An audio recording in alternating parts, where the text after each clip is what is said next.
It's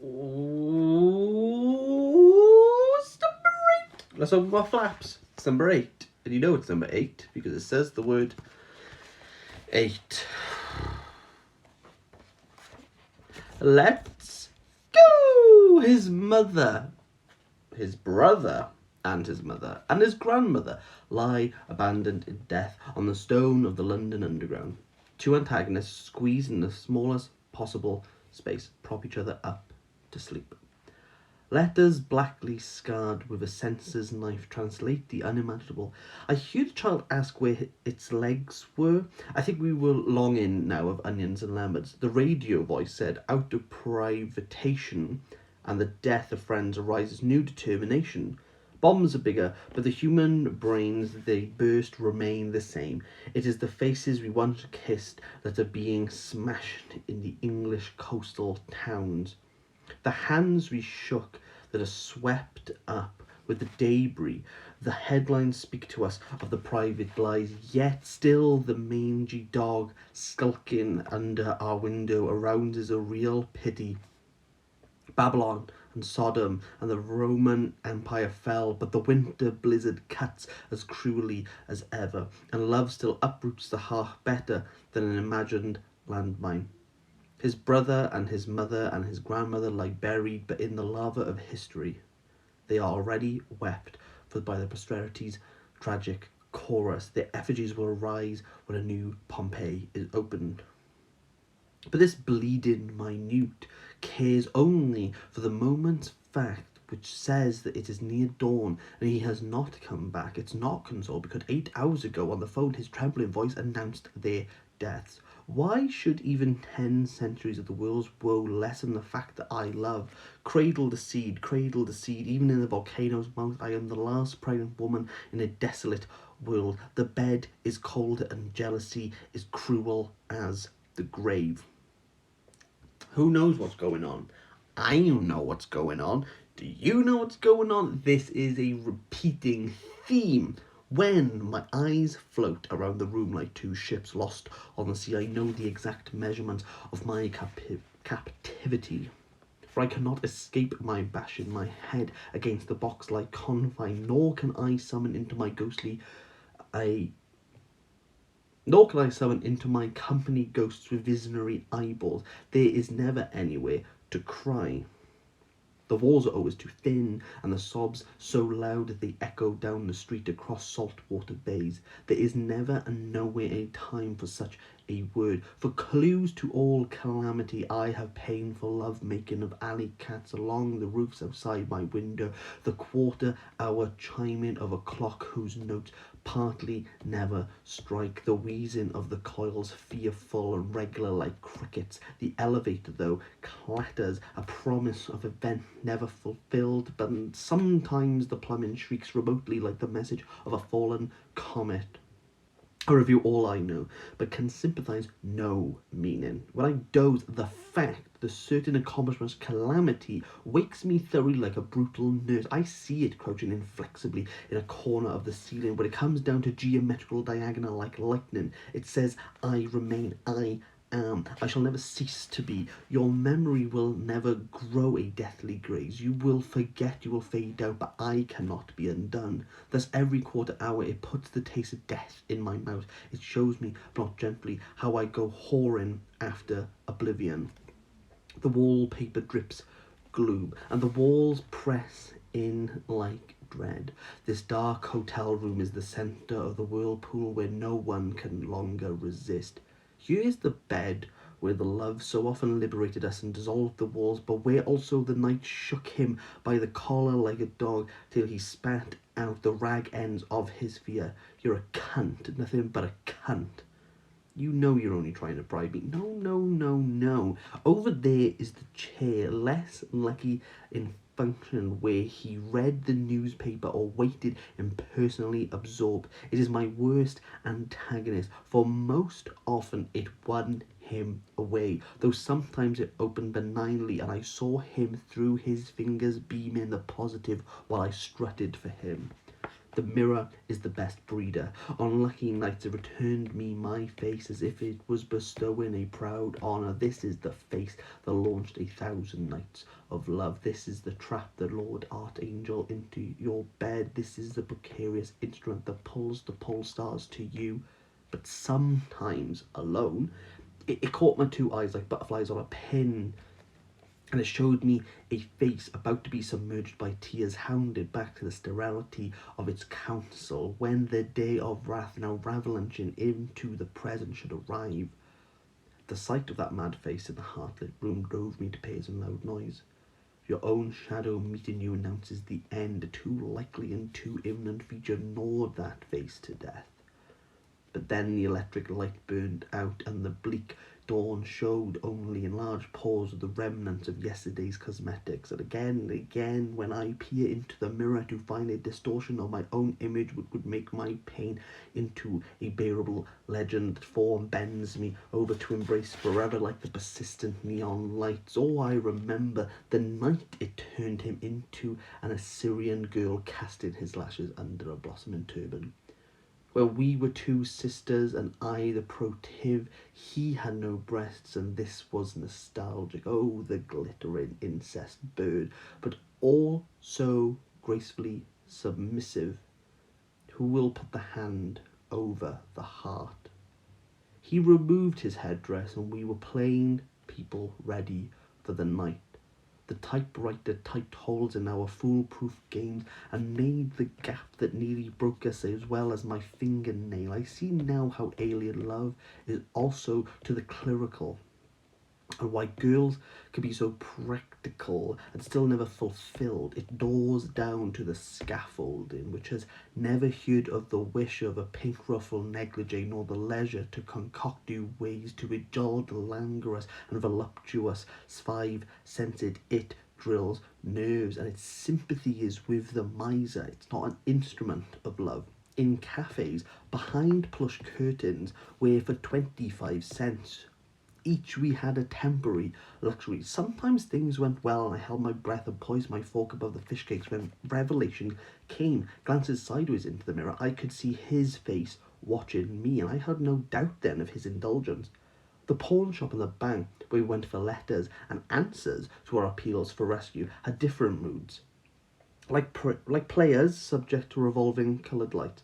But neither the shabby sheets nor the cooped-up hotel ever became for me, as they were always for him, symbols of wretchedness and no cash, or a land where there is no one to talk to and nothing ever happened.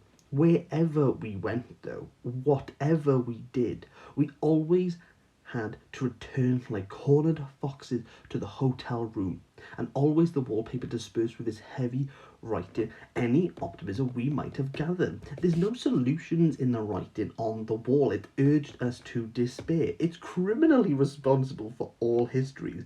For who plans suicide sitting in the sun? It is the pile of dust under the bed, the dirty sheets that were never washed, that precipitate fatal action.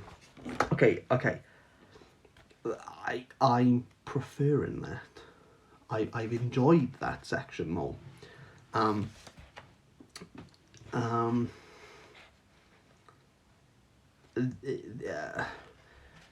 enjoying the kind of like the fatality of this love at the moment, the violence and the kind of like the hedonism that's kind of coming with this, the fact that they have to go to the hotel, but there's still a bit of like hush hush through, but never am I feeling like anything stable at this point. But let's continue. For when the ship cracks in the typhoon, we cover our heads and tell ourselves that all will resolve back to normal. But we are unbelieving. This time may not be like the other times that with time grew into cheerful anecdotes. The stories we heard about the 10,000 buried in the quake were after all true, and more irredeemable than any human catastrophe. The dinosaurs trailed across the desert to their end. They left no descendants to establish a saga, but only the white bones and the marks of the clay for archaeologists to make into footnotes. Our may be this R, and our end the dinosaurs. So perhaps there will be no revolving back at all, and only archives full of archetypes like the composite photographs of movie heroines. But with or without us, the day itself must return. We insist, well, we joke at least, sits basking in the sun. Decorate her idle body with nameless red, once blood. Philosophy, like lichens, takes centuries to grow, and is always ignored by the book of instructions. If you can't take it, get out. And I can't take it. So I lie on the hotel bed, dissolving into chemicals whose adventure will pursue time to her extinguishment without the slightest influence from those few years when I held them together in human passion. Where does he stalk like a horse in pastures very far afield? I cannot hear him, and silence writes more terrible things than he can ever deny. Is there a suspicion the battle is lost?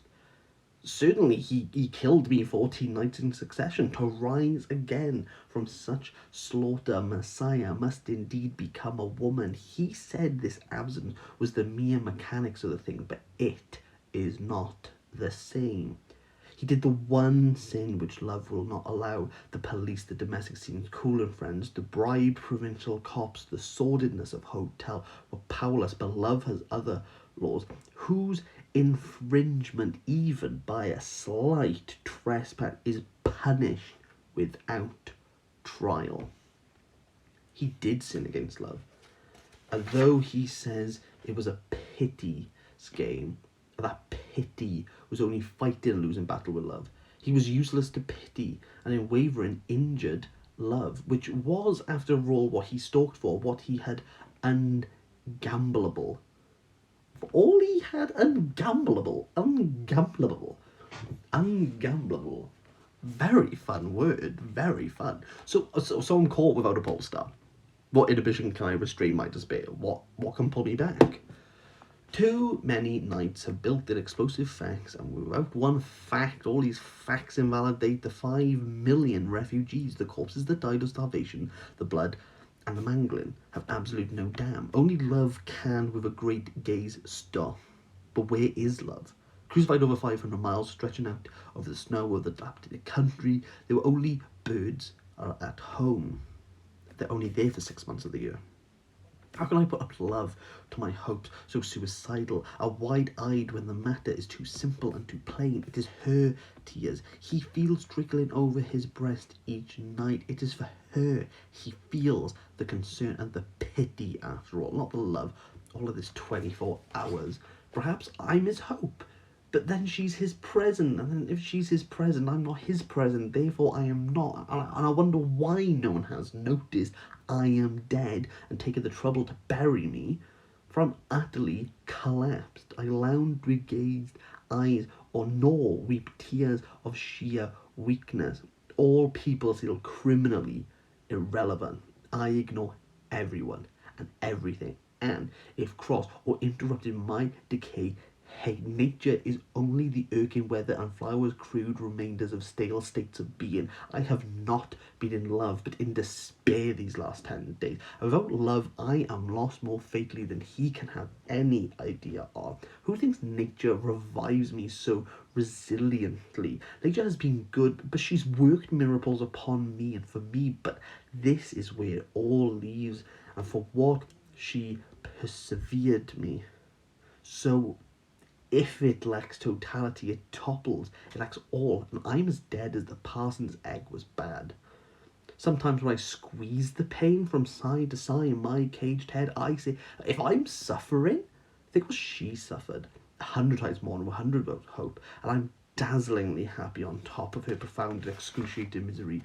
Then her hair, falling like grief, floats in the deserted park, lifted with every dead leaf the wind disturbs, or the gesture that stumbles with too many meanings to stroke his temple at the back of her hand. But it's not, for the heart opens and breaks. I die again, only for myself, for her moving image prevents even my cry to him for help. For even if he loves me, he is in her arms.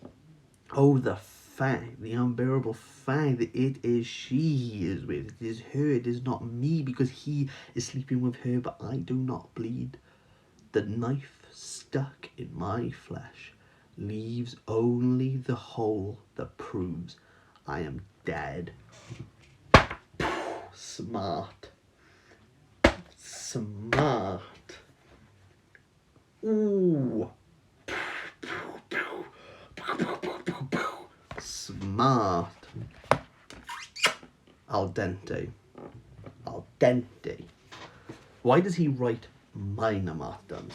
Didn't the crucifixion only last 3 days? It is the shortness of the days of torture, or the fact that hope still breathes, that lets him say minor?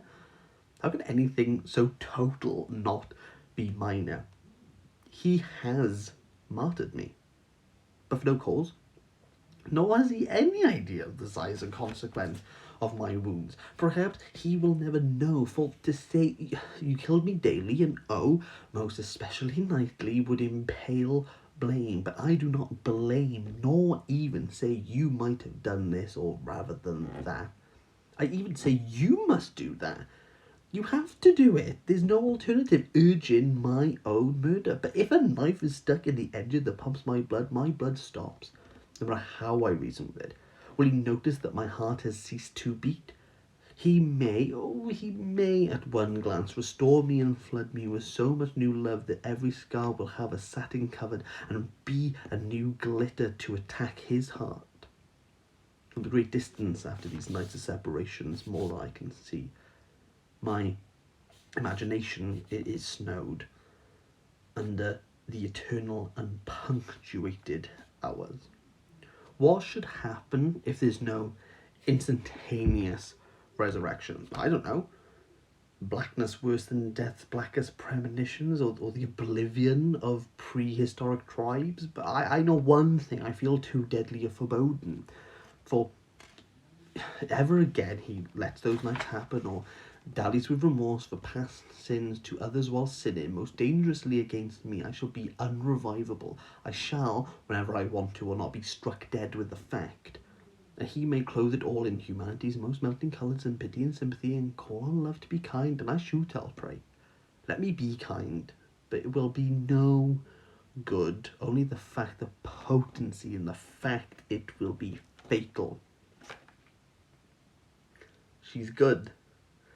This is the smart I wanted from the beginning. It's not possible that he will not return. I lie 500 miles away on one elbow, hourly expected his light peremptory tap on the door. Each time the inefficient jangle of the elevator gets into the motion, I start up. Will the monster disgorge my miracle? A telegram, a phone call? But this is the grass of hope that grows indomitably over my mind, which dares not to admit that perhaps tonight his mouth, like the centre of all roses, closes over a mouth not mine. I'm buried with apologies and love like a baby at the breast. For to say he will not and never come down is to throw myself into the whirlpool and to deliver my mind into madness. And my dear, my unborn child, not a flood of blood and death. This I cannot do, and nature sends me 1,000 desperate instincts which makes me hurry up and down the streets and scrutinize a magazine, and becomes feverishly absorbed with the price of gramophones. I will not think of the thing now. I have no time. When I have washed my stockings, I will. When I have sewed on a button, I will. When I've written a letter, I will. With precious meticulousness, nature showers me with the skill of Penelope for small, precise tasks I bungled before. Buttonhole making with frills for collars. Oh, dear God, I must not think now, for I cannot cry here. The walls are too thin. There's nowhere and never a time for such a word. I can do nothing, being paralysed by doubt. I can only wait like an egg for the 21st day, for him to arrive with all the west winds of irrefutable conviction. Doubt claws off the safety cover which I have laid over the past totem poles of danger, and scars of the past woundings. Doubt like a harpy claws off the smooth surface where death might lie concealed in deceit and withdrawal. I'm more vulnerable than the princess for whom 7 mattresses could not conceal the pea. Stop the certainties which love cannot surmount, but the doubt, the terrible doubt that make Vesuvius in my stomach. Doubt brings enough clues for me to finish the conundrum and damnation for myself. Oh, then I stiffen into horror, and the 500 mile stands like armies between us, and I could rush to her in a thaw of remorse and shame to have killed her, all for nothing. Oh, I understand too well how we're all Lot's wife looking back under our heroic loving faces, but nothing is irrefutable. Is no fact impregnable? There's no once in a billion years bullseye worth even the slaughter of decisive action. A passion by the ice pond forced the sun into sight. It has rocked orphans to sleep and thickened the heart of new-made cabin boy Heathcliffs look bored. A hole through England which generations of heather on the wild moor ever erased. Give me my faith in the one fact that I can cure cancer and gospel war. Give me the fact that I would cut off my hands and give them to her to comfort her for an hour. Injury betray me, but only make me sure of the love. For all day and all night away from him and with him everywhere and always, that is my gravity, and the apples which bend ripe in my garden. Why have we got to do the English then? Which been ripe in my garden? Why have we done that? That's really weird. Yeah, which, I don't know if you can see it, which been ripe in my garden. Okay, only, oh, you've lost me now. Why? Why did you do that? Oh, no. Why? Oh, it was so good. Always on these nights that demand decision, the cold streets write the answer in the blood, the saying that carves the wrinkle in the old woman's faces, the wisdom old people get because they cannot remember the passion. The young say, why not die before such ignominy? But the old trudge over Europe pushes carts and almost bloated with hunger bellies, fight like the cat for the crust to keep alive with, and are glad to find reward in a cake with pink icing. Is it that they forget, or that there is truly compensation in a long-off view? Boys and middle-aged men put their pistols to their temples or jump off 40-story windows for pride. But the old are content to solicit a look from those who have usurped their place. Do they really see all? Or does nature walk beside them, holding their flabby forearms and whispering medicinal lies? For memory deserts them and their eyes get dimmer as the past achieves perspective. Who can say there's anything won at such a price? I think I see the world laid out like a corpse, my dear, but my eyes are old and I can't be sure. Last night I heard a flock of angels crying outside my window, but it might not be. My ears are not what they were. It's of no consequence. Trouble to find out. Will we have anything at all to say who we already know too much? It doesn't matter, really, it's all the same in the end. If thou willst ease thine heart of love and all its smart, then sleep, dear, sleep. Oh, the fingers of the cold, the little creeping fingers of dissuasion. Okay, I'll put a stick of my flaps in. Okay. Lost me at the beginning, had me in the middle, not so great at the end. And I would say generally I am finding this book peaks and troughs. Yeah, I'm kind of I'm enjoying parts and I'm not enjoying it. I am and I'm not. It's a bit inconsistent for me to say like I like this. I mean, some of it's really beautiful. And the language kind of like it flourishes, but at the point that it flourishes, it instantly wilts. And